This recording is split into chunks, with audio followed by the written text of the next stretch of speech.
Welcome sir. Welcome sir. Welcome sir. Welcome sir. అయ్యో ఇలా దండలో వేసి నన్ను దూరం చేయకండి. నాకు ఇలాంటివంటే నచ్చవు. నన్ను మీలో ఒకరిగా చూసుకోండి. నేను వైజాగ్ లో పనిచేసేటప్పుడు కూడా అంతే, అందరితో కలిసిపోయేవాడిని. నేను ఇంటికి నడిచి వెళ్ళేవాడిని. నాకు స్కూటర్ కూడా లేదు. నాకు సింప్లిసిటీ అంటే అంత ఇష్టం అన్నమాట. Okay okay okay. ఇక ధైర్యం విషయంకి వస్తే ధైర్యంలో నాకు నేనే సాటి. ఈ దొంగలు ఎక్కువగా ఉంటారు. స్టోటపురం ఆ ఊర్లో ఓ రోజు నేను నడుచుకుంటూ వెళ్తుంటే ఓ దొంగ ఎదురొచ్చాడు. వాడు సడన్ గా జేబు నుంచి కత్తిచ్చాడు. అప్పుడు పర్సనల్స్ ఇచ్చారా సార్? జోకేశారా అండి? ప్లీజ్, వాడి దగ్గర కత్తుంది కాబట్టి సరిపోయింది. నా దగ్గర ఏ ఆయుధం లేదు. అప్పుడు నేనేం చేసుంటాను? వెనక్కి తిరిగి చూడకుండా పారిపోయింటారు సార్. వెటకారాలు వద్దండి. వెంటనే ఓ గుద్దు గుద్దాను. ఎగ్గిరి అవతల పడ్డాడు. Good morning sir. Good morning. నా పేరు అనిల్ సార్. ఇక్కడే క్లర్క్గా పనిచేస్తున్నాను. అనిల్, కాలేజీలో మనం ఒరే సుబ్బు, సుబ్బారావు. ఒరేయ్, ఒరే సుబ్బు.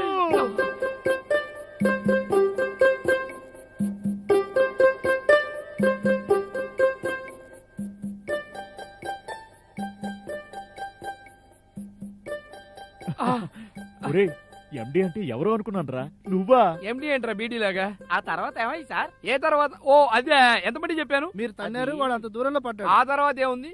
పోలీసులు వచ్చారు, వాడిని తీసుకెళ్లిపోయారు. అంతేనా? అంతేనా అంటే ఇంకోటి ఉంది. నేను విజయవాడ బ్రాంచ్ లో పనిచేసినప్పుడు అక్కడ ఓ అమ్మాయిని ప్రేమించాను. ఆ అమ్మాయి నన్ను ఏముందో తెలుసా? అన్నయ్య అందా సార్? అన్నయ్య అని ఎందుకంటదండి? మీరు అచ్చం షారుఖ్ ఖాన్ లా ఉంటారండి. మీరెలా ఉండరే? ఉండరంటే అది నేను ఒక్కొక్కరికి ఒక్కో రంగు కనపడుతుంటాలే. సార్, ఈయన గారే కొత్తగా వచ్చిన ఎండి రామచంద్రరావు. నమస్కారం సార్. నన్ను చూస్తారు అటు. నమస్తే సార్. నమస్తే నమస్తే సార్. మరి ఈయన సుబ్బారావు అని క్లర్క్, వైజాగ్ నుంచి ట్రాన్స్ఫర్ అయ్యాడు. నేను ముందే అనుకున్నాను వీడి ఎండి ఏంటా అని. మరి ఆ సంగతి ముందే చెప్పొచ్చుగా? చెప్పొచ్చు. మీరందరూ ఎండి అంటే ఏదోలా ఎండి అయి ఉంటాళ్లే అనుకున్నాను. అయినా రౌడీలు మంత్రులవగాలేంది వీడి ఎండి అవడంలో ఆశ్చర్యం ఏముందిలే అనుకున్నాను. మరి మీరేనే చెప్పొచ్చుగా సార్? ఏమో నాకేం తెలుసు.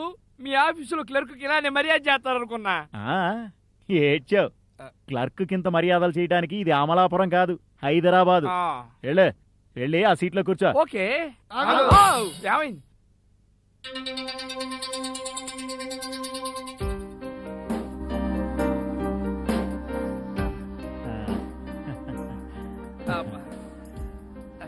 సార్, ఏం తీసుకురమ్మంటారు? 2 టీ. అలాగే. ఏంట్రా విశేషాలు? ఎప్పుడో కాలేజ్ రోజుల్లో కలుసుకున్నాం, మళ్ళీ కలుసుకోలేదు. ఇంతకి పెళ్ళైందా? చేసుకున్నాను రా, ఈ మధ్య. అంటే 2 సంవత్సరాలైంది. అమ్మాయిది వైజాగే. నీ విషయాలేంటి? నువ్వు పెళ్లి చేసుకున్నావా లేక ప్రేమ దోమ అంటూ తిరుగుతున్నావా? లేదురా, పెళ్ళే 2 సంవత్సరాలైంది. లవ్ మ్యారేజా అరేంజ్డా? అరేంజ్డేరా. అమ్మాయిది రాజమండ్రి పక్కన పల్లెటూరు. రేయ్, నేను నిజంగానే నిన్ను ఎండి అనుకున్నాను రా.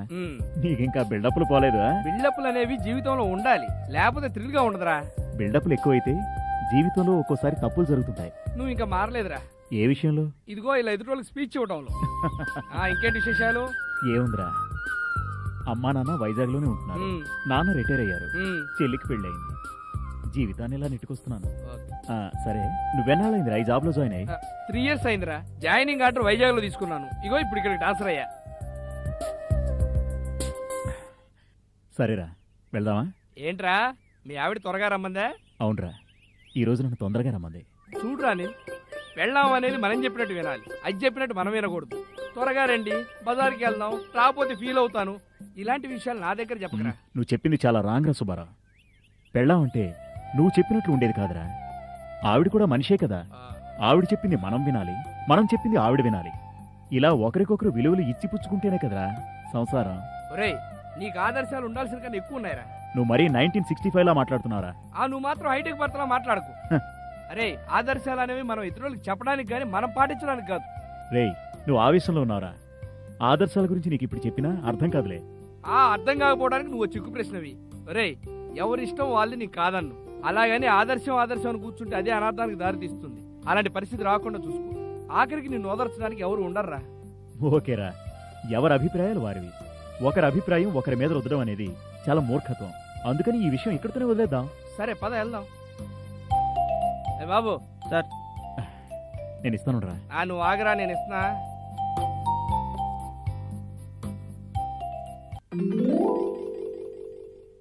ఎప్పుడు పేకాటేనారా? వీడొకడు. ఒరే అప్పారావు, సార్. ఇలా రా. నీకు చిరంజీవి తెలుసా? ఏ చిరంజీవి అండి? మెగాస్టార్ చిరంజీవా? మరి మెగాస్టార్ చిరంజీవి కాక ఇంకెంతమంది చిరంజీవులు ఉంటారా? మా అబ్బాయి పేరు కూడా చిరంజీవే. ఓ, అందుకని అడిగా. నువ్వు ఎందుకు అడిగావన్నది పక్కన పెడితే ఆ. మెగాస్టార్ చిరంజీవి యాక్టర్ తెలుసా? చిరంజీవి తెలియదు ఎవరికండి, కాకపోతే మనమే అని తెలియదు. అదే, మీరందరూ అక్కడే పప్పులో కాలేశారు. చిరంజీవి మీకు తెలుసు కానీ మీకు చిరంజీవి తెలియదు. నేను చిరంజీవికి బాగా తెలుసు, చిరంజీవి నాకు చాలా బాగా తెలుసు. ఆ? బ్లడ్ బ్యాంక్ వెళ్ళి బ్లడ్ ఇచ్చుంటావు. ఆహా, నీకు అంత మట్టికే తెలుసు. మా ఊరు ఏ ఊరు అని చెప్పాను? నరసాపురం అని చెప్పినట్టు గుర్తు. అక్షరాల మా ఊరు నరసాపురమే. చిరంజీవి గారు చదువుకునే రోజుల్లో ఉదయం లేచిన దగ్గర నుంచి రాత్రి మంచం ఎక్కి పడుకునే వరకు మా ఇంట్లోనే ఉండేవారు. ఉదయం టిఫిను, టీలు, భోజనం అన్ని మా ఇంట్లోనే. చిరంజీవి గారు నేను క్లాస్మేట్స్, బెంచ్మేట్స్. అంతేకాకుండా చిరంజీవి గారి సినిమాలు యాక్ట్ చేయడానికి మెడ్రాస్ వెళ్ళేటప్పుడు ట్రైన్ కి టికెట్ కి డబ్బులు ఎవరు ఇచ్చారు? చెప్పండి చెప్పండి వాళ్ళ చెప్పండి. నాన్న ఇచ్చుంటాడు. వాళ్ళ నాన్న ఎందుకు ఇస్తాడా? మా ఇంట్లో ఉంటే మా నాన్న ఇచ్చాడు. ఎందుకు? మా నాన్నకి చిరంజీవి అంటే ఇష్టం. ఇష్టమే కాదు, ప్రాణం, ప్రేమ అన్ని సేమ్ టు సేమ్. చిరంజీవి కూడా మా నాన్న అంటే అంతే. అసలు ఈ సోదంతా మాకు చెప్పడం దేనికో. అంతే, మీకు నిజాలు చెప్తే సోదిలాగానే ఉంటది. ఎందుకంటే నిజాలు నమ్మరు కాబట్టి. మీకు ఎంతసేపటికి సొల్లు కబుర్లు చెప్తే సమ్మగా ఉంటది. అసలు మీరేం చెప్పాలనుకుంటున్నారు సార్? అడిగావా? దా, అసలు విషయం ఏంటంటే మన ఎంపీ రామచంద్ర గారు లేరు. ఆయన ఎక్కడికి వెళ్తారు? నువ్వు జోకులే. సర్లే, అసలు విషయం ఏంటో చెప్పు. మన ఎండి రామచంద్రరావు వాడు నేను కూడా క్లాస్మేట్స్. వాడు కూడా మా ఇంట్లోనే ఉండి చదువుకునేవాడు. అంతేకాకుండా వాడు సరిగ్గా బట్టలు వేసుకోవడం కూడా రాదు. స్నానం కూడా చేసేవాడు కాదు. ముక్కు చీవుడు గారతా, ఒంటి మీద సరిగ్గా బట్టలు ఉండేవి కావు. ఎప్పుడో చేత్తో బట్టల పైకి గుంజుకుంటా ఉండేవాడు. మన ఎండి రామచంద్రరావు నేను గోసారి గోళీలు ఇక ఇలా ఆడతా ఉంటే నా గోళీ గుంజుకున్నాడు. అప్పుడు నేను ఊరుకున్నానా? లాగి తావడమే కొట్టా. మేమిద్దరు కాలేజీ చదువుకునే వాళ్ళగా. నేను ఇటు నుంచి వస్తే మన ఎండి రామచంద్రరావు అటు నుంచి వచ్చేవాడు. నీలానే ఇలానే ప్రతి దాంట్లో ఏలు పెట్టేవాడు. ఇంకోటి చెప్తా, మా లెక్కల మాస్టర్ వచ్చి ఏంట్రీ మార్కులు ప్రతిసారి నీకని బొక్కలేని మా అందరి ముందు తిట్టాడు. ఆ రోజు కూడా సార్ పిచ్చగొట్టుడు కొట్టాడు. ఓసారి నీ కాలేజీలో అమ్మాయిని ప్రేమిస్తే ఈయనేదో పోటుగాళ్ళ మధ్యలో వచ్చి పుల్లలు పెట్టి ఆమె దగ్గరికి వెళ్ళి నా మీద ఎక్కించి చెప్పి పిట్టింగులు పెట్టాడు. మరి మీరు ఊరుకున్నారా? ఊరుకుంటావా? ఊళ్ళు చిర్రెత్తుకు వచ్చింది. వెళ్ళి ఏరా రామచంద్రరావు ఏంటిది అని అడిగారు.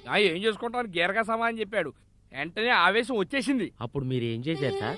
ఏం చేస్తాం, గుత్తి గులాబ్ జామ్ అయినా పెద్ద కొట్టుడు కొట్టా. అప్పటి నుంచి నేనంటే ఇది మీరున్నారు అనుకోలేదు. ఏదో పొరపాటు దండం పెడతారు సారు. అంటే తెలిస్తే ఇలా అనేవాడివి కాదు కదా. అయ్యా, అలాగే వాడిగా సార్. అవును, నాకు నిన్ను చూస్తే ఇదే. ఏమే, నాకేది సారు? ఒక్కసారి నా రూమ్కి వస్తావా? దా అయ్యా, దా. అయ్యా. అయిపోయా.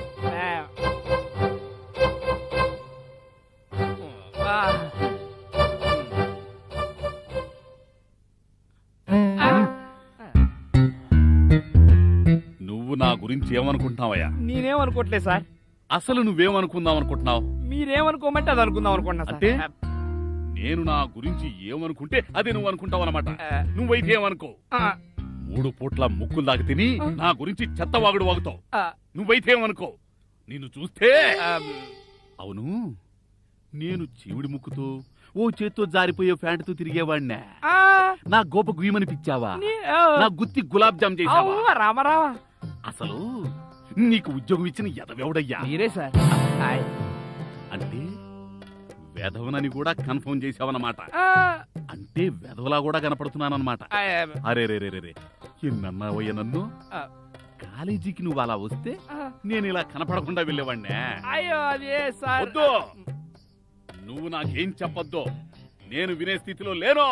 ఏ మీకు చెవుడా సార్? అంటే నన్ను చెవిటోండి కూడా చేసావన్నమాట. చేస్తావయ్యా, నువ్వేమైనా చేస్తావు. పిల్లికి సైట్ ఉంటే ఎలుక కన్ను కొట్టిందంట. నేను నిన్ను ఏమీ చేయలేని చవటననేగా నువ్వు నన్ను మాట్లాడినావు.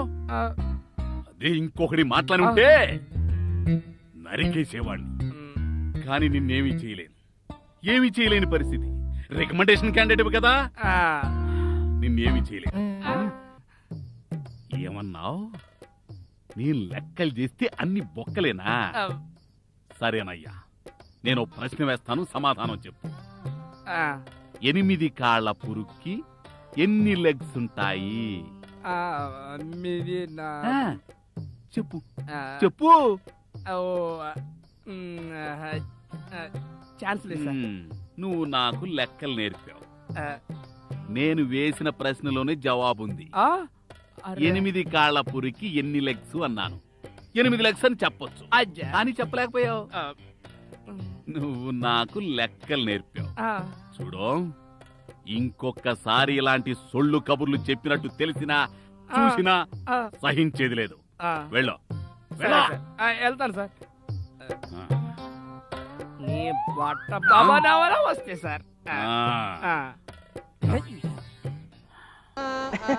ఎరా మామ రాత్రంతా ఎక్కడున్నా? నిన్న మంచి పాట అయిందిరా. తర్వాత ఏమైందిరా? ఏం లేదురా, నిన్న మీ గురించి ఈ బస్ స్టాప్ లో వెయిట్ చేస్తున్నానా, ఏంటి ఇక్కడ? ఓ జింటిల్ నన్ను ఎస్ట్రీమ్ కార్ లో అని ఆగాడురా. తర్వాత ఏమైందిరా? నన్ను చూసి బావా బావా అంటూ లగప్పో మాటేస్తున్నాడు. వెంటనేనా? నన్ను కార్ లో వాళ్ళ ఇంటికి తీసుకెళ్లాడు. తర్వాత ఏమైంది చెప్పరా? తీసుకెళ్ళి ఓ పార్టీ ఇచ్చి మందు మీద మందు ఫుల్ బాటిల్ ఇచ్చాడు. మనోడు లక్కీ ఫెలోరా. మావ నీ మందు కొట్టి చాలా రోజులైంది. నిన్ను ఎప్పుడు డబ్బులు అడుగును. అది ఎక్కడో చెప్పవా? బస్ స్టాప్ లో. ఏ బస్ స్టాప్? ఈ బస్ స్టాప్ లోనే దో ఇక్కడే వెయిట్ చెయ్యి. ఇదేరా? బావ వస్తాడు, తీసుకెళ్తాడు, ఫుల్ గా మందు కొట్టిస్తాడు. ఏం లేదు పర్సనల్.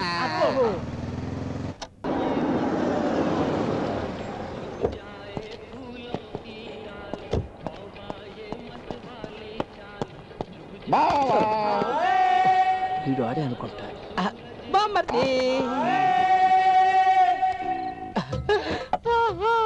ఏమైంది బావా, ఎందుకు దాన్ని చూసి ఏడుస్తున్నావు? ఇంత మంచి మందు, ఇంత మంచి ఫుడ్ తిని ఎన్ని రోజులైంది సార్. అయ్యో బాబు. అయ్యో అప్పుడేమైందిరా, మనం రోజు మందేసుకోవాలి, మటన్ తినాలి, జీవితాన్ని అనుభవించాలి. గుర్తుంచుకో సార్ ఇదిగోండి ఏంటది. బిల్లు. ఇక్కడ మనిషి ఉన్నాడా? తెలుసు. చార్మినార్ చూసావా? గోల్కొండ చూసావా? అసెంబ్లీ చూసావా? హుస్సేన్ సాగర్ చూసావా? అవన్నీ ఇతనమే. అవన్నీ నాకు ఎందుకనేసి గవర్నమెంట్ కి ఇచ్చేసిన మహానుభావుడు అతను. అంతటి కోటీశ్వరుని పట్టుకుని అతను అవమానపరుస్తూ బిల్లు అతనికి ఇవ్వకుండా నాకు ఇస్తావా? వద్దు దానికి. అతనేం కావాలి, అతని పరువేం కావాలి? ఏతనికి బిల్లు ఏయ్, తీసుకో తీసుకో. వస్తాను బామ్మది.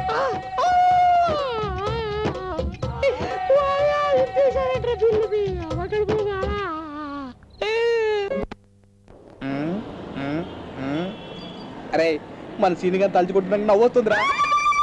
ఎందుకంటే same bus stop, same car, same బావా, సేమ్ బెడ్, ఫుల్ బాటిల్.